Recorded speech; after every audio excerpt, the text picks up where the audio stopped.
All right, so yesterday I talked about how you can actually build a pretty solid $1,000 build, which again, with graphics cards prices how they are right now, it's disappointing to have to spend that much to get a solid 1080p Ultra kind of build. However, a lot of people are like, well, what if you just spent a little bit more? Where should you put that money? And that gave me the idea for today's video, which is where we're going to actually start out with the same list we had yesterday. Although apparently prices went up $10 since then. I mean, that's just how it is. And remember also that the important part of this series of videos I'm doing is I'm not doing this based on MSRPs, and I'm not doing it based on hunting deals. I'm doing this based on what is actually in stock right now, easy to find on major retailers. And so to simulate that, I'm just going by what PC Part Picker can find. So sure, I could hunt stuff on eBay. I could camp out for Best Buy drops. I could program a bot. I could look at what happens to be on StockX, but that's not what this video is about. This video is more about like, how about us people who have an actual busy life and can't be camping out looking for notifications and discords and everything. Like, what can you actually just find in stock right now at the prices they actually cost when they're sitting in stock? Okay, so let's just make sure that's really clear. Now, in the $1,000 build, we went with the 12400, not the F version, because currently the F version isn't any cheaper because of supply issues. Like, people bought the F version because it was cheaper, so the ones that are in stock aren't any cheaper. You could save a little money going with the F version and just lose the integrated GPU. Now, why did I pick the 12400? Because this was the one that got criticized a bit, and I want to talk about whether it would make sense to cut this back to fit a better GPU, especially as we change the budget, and also whether it would make sense to increase the CPU because we're increasing our budget. Well, let me pull up a review I just kind of Googled of the 12400. This happens to be the 12400F, but again, the difference there is just the integrated GPU. And this is 1080p gaming performance here. And as you increase the resolution, which as we increase our budget, we might do 1440p or 4K even, the CPU actually becomes less important because you're more likely to be GPU bottlenecked. Now, this also depends on the games that you play. So if you happen to play really easy on the GPU games, esports titles at low settings, then your CPU and RAM become more important as the possible limiting factor. But what I'm getting at here is the 12400 is an absolute champion gaming CPU, especially for the budget. At Tech Power Up's review here, we see it basically tying an 11700, so an i7 from the previous generation, barely behind the i9 from the 10 series, pretty much a tie with the 5600X, and again, only just a few percent behind CPUs like an i9 from the 11 series, only a little bit behind the 5800X, 5950X, 5900X, 12, and it's really the 12th gen chips that actually get a more meaningful gain. So meaning that this 12400F, this kind of low-end i5 from the 12th gen, is absolutely up there in gaming performance with the top-end chips from just a few months ago as far as what you would have been buying then. And then the 12th gen Intels, sure, if you go up to like the 12600, 700, and 900K, you get a bit more performance, but it's not really that much more for the price that you would have to pay. So I'm actually, in this build video, as we increase the budget, I'm going to say I am going to stick with the 12400. I think that, again, unless you're targeting crazy like esports frame rates, sticking with this and our, relatively cheap RAM and on our B660 board is absolutely fine. You could increase that, but that's not where you're going to get the bang for the buck on your budget. You're much more likely bottlenecked by the GPU right now. Now, we can bump up the GPU a bit here and keep this cheap case and power supply, but as we go into higher end budgets, we might want to bring those up as well. Case for some better possible cooling and just for quality of life as your budget increases, and then power supply as we really kick into higher end GPUs. This bronze 600 watt cheapo thing, EVGA is a good brand, but that's going to start reaching its limits. So that's where I'm going to be looking at targeting these. I still feel pretty happy with this 1 terabyte SSD, and I just recommend, if you're like, 1 terabyte's not enough, I saw that comment, well, okay, buy more SSDs in the future as you fill it up. That would be my recommendation. You could go with a giant like HDD, but personally, I don't want that slow junk in my system, but that's a personal preference. So the first thing we're going to do is look at, could we get a better graphics card here at all? Well, the RX 6600, so what are our next steps up? I mean, it's basically matching a 2060 Super if we're not talking DLSS and ray tracing. 2070, the 3060 is only a little bit better, but costs way more on the actual market. So you could look into used GPUs, but the 5700 XT is going to be way up there on the used market because of its mining potential. What I'm getting at here is like, okay, a 1080 Ti, now you're on the used market that's kind of older. You got to worry about long-term driver support. So the 6600 XT is getting us an almost 20% gain and seems to be the next reasonable step up to me. Unless you could find a used 2080 for cheap, but I'm really not sure how that is, and I want to focus on new parts. So we're going to say, let's take out this video card and just slot in a 6600 XT. Now here's the thing.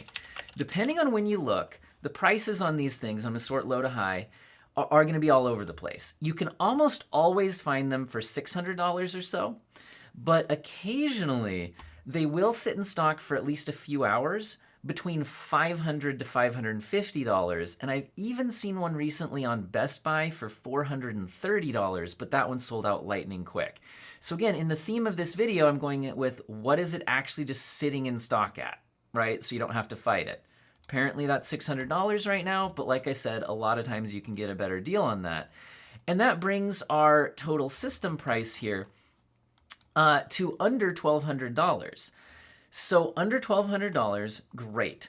Now, at this point, we would look into, okay, if we're gonna bump up the budget a little bit more, okay?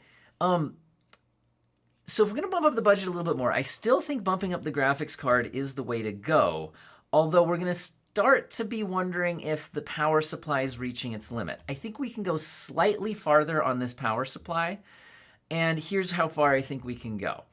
I think we could go up to a 3060 Ti. Now the 3060 Ti does have significantly more power draw than a 6600 XT, but I believe it is recommended at a 600 watt rating. And while this isn't the greatest 600 watt power supply out there, I do think it can handle this GPU. Also, the 12400 isn't some massive power draw CPU, and we're not going to be overclocking it. It's not overclockable. So I think our total system power here is realistically within the budget there if we jump up to a 3060 Ti. Now here's where there's some diminishing returns a bit. The 3060 Ti is better than our 6600 XT, but it's going to cost a lot more unless you find a deal. And like I said, this video is not about finding deals. This is about what are these things actually sitting in stock at.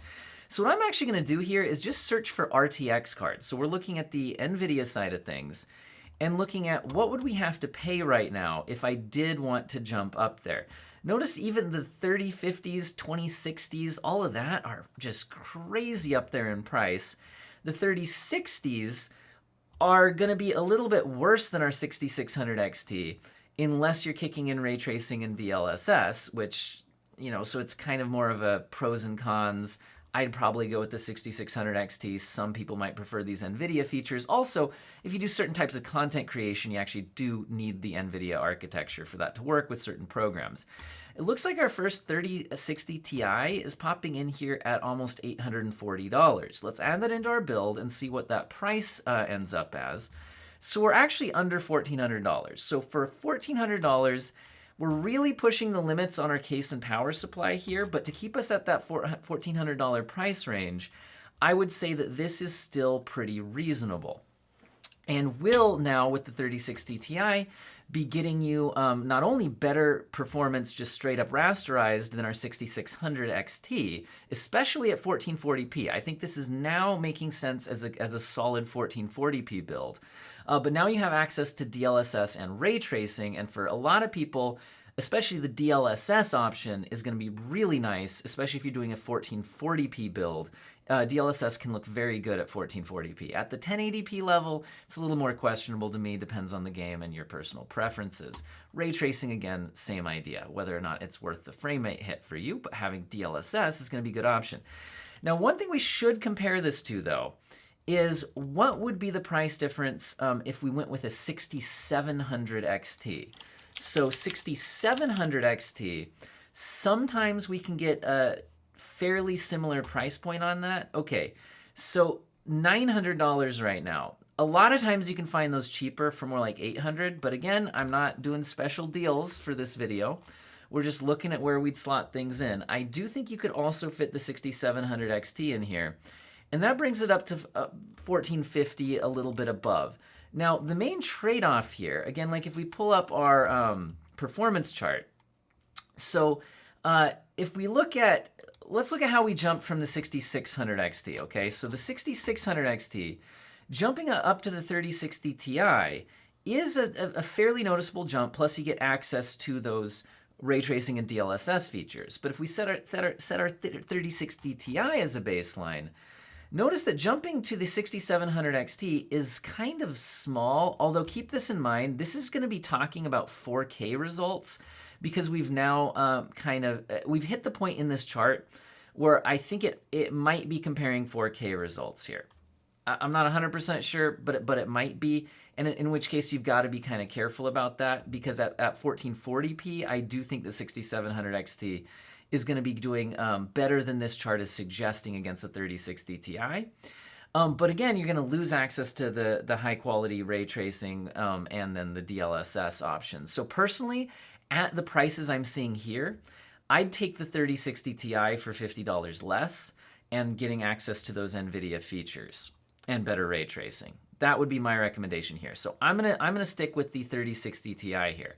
But as we look to jump up performance another tier, getting into the 3070 or 3070 Ti, this is where I feel like we have to change more than just the GPU. I think our power supply here is going to start to be kind of hitting its limit, and then you might also want to increase your case. Now, for budget reasons, I'm going to leave this case here, but I'm going to say that you would personally seriously want to consider quality of life stuff getting into this budget range, and cooling reasons, possibly getting a better case. But from a strict, like, we just need to do it for the build and me feeling good about it, I think jumping up to at least 650 watts, if not more, and a higher quality unit is going to make a lot of sense here. So let's see. Now, price-wise, as we jump in here, I could search low to high. This Corsair RMX from 2018 model for $650, 80 plus gold, very good reviews. That's tempting right here if we want to slip in like a 3070 on that, but it's also pretty I don't know, I'd rather jump even higher on our power requirements. So I'm kind of scrolling through some of these higher rated units, seeing what we'd have to pay. Maybe let's search, low price. As we bump up the price, are there any real good deals in here right now? So I'm looking at the kind of the wattage. I'm looking at the brand name because I want to stick with the brand that I'm comfortable with. I do want to be getting like here's a 750 watt for $51, but I don't know much about this Aries game brand. Like, you got to be careful with your power supply. You don't want to go with something that you're not going to be able to trust, fry your components by accident. I've got a 700 watt thermal take. It's a 4-star review. Oh man, I'm not seeing a lot of crazy deals here at the moment or anything. Corsair here without any real reviews on it. I like Superflower LED X3s, but this is only 550 watts, and for that price, I don't. And for the where we're trying to go with this build, I don't think that makes a lot of sense. Yeah, it is looking like we might want to jump up here. Hey, EVGA BQ. I know this is an 80 plus bronze, and it's only semi-modular, but it is 5-star reviews, $65, and an 850 watt power supply. And that's actually currently cheaper than the 750 watt version of basically the same power supply. Okay, so I know some of you guys would want to go up to the gold for the more efficiency, but I'm going to go with, we're getting 850 watts here, 5-star reviews at $65. This one's jumping out to me as a good deal right now. It looks like it's on a heavy sale from EVGA. So it looks like right now we can get a good deal on this one, and this is going to allow us to really bump up the GPU quite a bit. Now, when you're buying, this particular sale might not be in place, but you guys see how I just kind of looked through that list and looked at as we bump up the power supplies, and we ended up finding a deal. I recommend doing that when you actually purchase. Power supplies go on heavy discounts all the time, and you can almost always find a deal like this when you're actually doing your build. Highly recommend checking for it. So that's the deal I'm going to go with in this particular build. Now let's get into the video card. So at this point, the next kind of step up would be an RTX 3070 or 3070 Ti. Let's look at where the pricing gets us on there. So again, I searched for RTX cards. I'm searching low to high. And again, kind of getting back into where we were. So the 3060 Ti was at $840. We've already looked into that. So what's it going to take us to actually get better than a 3060 Ti? So still having to scroll down quite a bit here. It looks like the first RTX 3070 that's hitting our list is over $1,000. So we have to spend an extra $200 to get here. Now I'm curious, how much more would it be for a 3070 Ti? It looks like it would be another $100 and some dollars. So I think what I would recommend here, let's pull up our reviews here. Let's look at the 3070 versus the 3070 Ti. According to this, we're seeing like 7% better performance. And that's an extra like $140 or so. So I'm going to say it might not make sense to get the Ti version at that kind of a price difference, in my opinion. So I'm going to go with our cheapest 3070 we found today at $1,000. Now, what does that get us? That gets us to about a $1,600 build because we had to bump up our GPU and power supply. And I still think that this CPU is absolutely fine to keep up with this. 16 gigabytes of RAM I think is still fine. You could get faster timings if you're like more into the esports stuff. But again, like we're on the 12400 and on a B660 board, so I think we're somewhat limited by that anyway. So I still don't think that makes sense. And depending on your use case, 16 gigabytes of RAM is still fine. There's a few games that would want 32. One nice thing about RAM is that you can just buy more RAM later. Okay, so as we go past the $1,000 GPU mark, the nice thing with this power supply is I'd be fine throwing anything on this, honestly. I really do. I think it's going to be fine. So we can just now slot in even higher end GPUs. The next step up would be that 3070 Ti. So I'll say that if we wanted to go for more like a $1,800 budget, I think that 3070 Ti was going to be kind of our next step up. And I think it will still fit well with this build. But now we're up to 1750. So we're on to quite a price jump here, which is where I'm going to actually wonder, what if we swap back to the AMD side of things on GPU prices? What if we went with the 6800 XT? Now, this will only make sense if you're not that into ray tracing. But if you're not that into ray tracing, this is what I personally went with, was a 6800 XT. And looks like we can get one, let's go low to high, 1350. Sometimes you can get them closer to $1,200, which is what I was hoping to see. But hey, 1350. So that bumps us up to 1927. So we can come in for about a $1,900 build with the 6800 XT, which I think is going to make a lot of sense if you're not super into ray tracing, as an upgrade to that 3070 Ti. Now, really, I think at this point we should be spending more on our case. I'm just going to throw that out there. At this point, we should probably have a better case. For budget reasons, I'm going to leave it here, but I'm just going to say if you're actually doing this, probably get yourself a better case. And I think the last thing that we could bump up would be the GPU one more time. I do think the 3080 is a better GPU for a lot of people than the 6800 XT, and I would be willing to spend somewhat more money on it, especially if you're going to be caring about ray tracing. So let's pop in some 3080s. And it looks like we'd have to go all the way up to $1,700. So whether or not this final upgrade makes sense to you, and this does push us into the almost $2,300 range. And like I said, probably bump up the case and that'll round you out to $2,300. Whether or not that makes sense to you is going to depend a lot on your thoughts on ray tracing. The other thing I'll bring up here is that at this price point, when you start to get into the 3080s, honestly, pre-built systems might actually be a better way to go.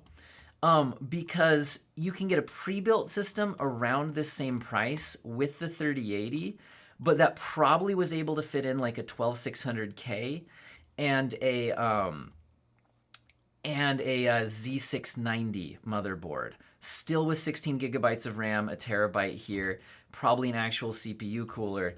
So you know what?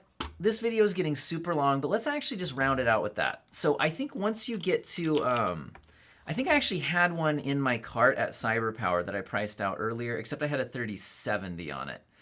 So yeah, I was pricing out some comparisons on a CyberPower builds, which by the way, you can usually get a coupon code for like a few % off. Lyric usually works, that kind of thing. And I was able to get a build with a 12600KF, and you know, they're proprietary CyberPower coolers on it and things like that in case. But for the most part, let me get myself out of the way. For the most part, some really good stuff. We got 16 gigabytes of pretty equivalent to what we were getting on our custom build here. RAM, we've got the 1 terabyte. This motherboard has is a Z690 with Wi-Fi, that kind of stuff. And this is coming in cart at about $1,800. So it might make sense to look into this. And then I believe we could edit this build a little bit more and see what it would cost to actually slot in a 3080. Also, I think if I looked into the motherboards, I wonder if we didn't want the Wi-Fi, if we could actually drop the price a bit there. Okay, so it's looking like from CyberPower, the 3070 Ti upgrade would be another $177, and wow, the RTX 3080 10 gigabyte is gonna bump us up $500. Let's see where that ends up. I think our 800 watts power supply here is still gonna get the job done on that. We could save $20 if we don't want Wi-Fi, it looks like, on the Z690 board. Okay, I think that's about as cheap as we're gonna be able to get this one. So then if we go ahead and how do we add it to cart? So let's add this one to cart. And let's remove the original that had the 3070. And with the Lyric coupon code, this is coming in at $22.67. So I actually think, given the price of the 3080s on the open market right now, look at this, $22.75 versus $22.67. This is cheaper and I think it's better. So I'm going to say that if you want to go with the 3080, it's probably going to be better to go with the pre-built at the current prices. It just seems like you're getting a better deal here. Even if you want to question the quality of the CyberPower stuff and the build and the case and all that, you're actually getting a non-stock cooler here. You're getting the 12600KF and the Z690 motherboard. I think this is a better PC for basically the same price. All right, guys, this video is super long, but hopefully it was interesting looking at how would we increase the budget on these things to, you know, where should we put the money? Basically, you want to put the money on the GPU and make sure your power supply can support it. At this point, if you're going to bump things up further, I would jump up to 32 gigabytes of RAM myself, unless you're super into esports, where you might want to just look into faster RAM. And then faster and 32 if you really have some money to kill. And then slotting in a bunch more storage and stuff like that might be good as well. Hope you guys enjoyed the video and have an excellent day.